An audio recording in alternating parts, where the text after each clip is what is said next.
Hello. আচ্ছা, স্নানের পরে তোমরা কে কী করে স্কিন কেয়ার করো বলো তো? আমি দেখো হাতের মধ্যে নিয়ে নিয়েছি একটা টোনার। টোনারটা হচ্ছে জোভিসের স্কিন টোনার, কিউকাম্বার টোনার, শশার। তো এটা আমি সর্বপ্রথম আমার মুখের মধ্যে দিয়ে দেবো। দেখতেই পাচ্ছ পুরো স্নান করে এসছে একদম। এই যে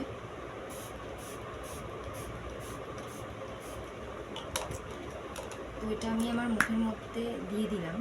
এটা একটু মুখের মধ্যে থাকবে, যেটা মানে ত্বকের মধ্যে যাতে মিশে যায়। টোনারটা কিন্তু সবার ত্বকেই জন্য ভীষণ জরুরি। তো আমি যখনই ইউজ করি এই টোনারটা ইউজ করি, যেহেতু এটা শসা দিয়ে তৈরি।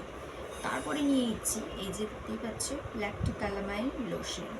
এটা কিন্তু ঘরের মধ্যে থাকলে, ঘরের মধ্যে যেহেতু এখন গরমকাল, তো তার জন্য কিন্তু রোদের একটা তাপ আমাদের লাগে।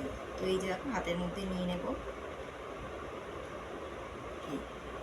এই নিয়ে নিলাম। এই যে এরকম করে পুরো মুখের মধ্যে দিয়ে দেব। এই যে এটা একটু লোশনটা হচ্ছে একটু ড্রাই ড্রাই ধরনের, কিন্তু ত্বকের জন্য, এই ড্রাই স্কিনের জন্য সব রকম ত্বকেই তোমরা দিতে পারবে এই একটা করে লোশন। আর বাকিটা এমনি গলার মধ্যে দিয়ে দিলাম। এই হচ্ছে, তারপরে দিয়ে দেবো এই ভ্যাসলিন।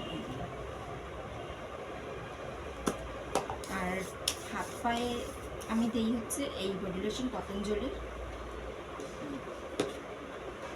এরকম।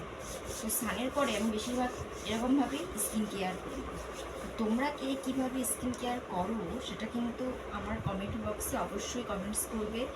চ্যানেলটাকে লাইক করবে, শেয়ার করবে আর সাবস্ক্রাইব করবে। তাহলে বন্ধুরা, বাই।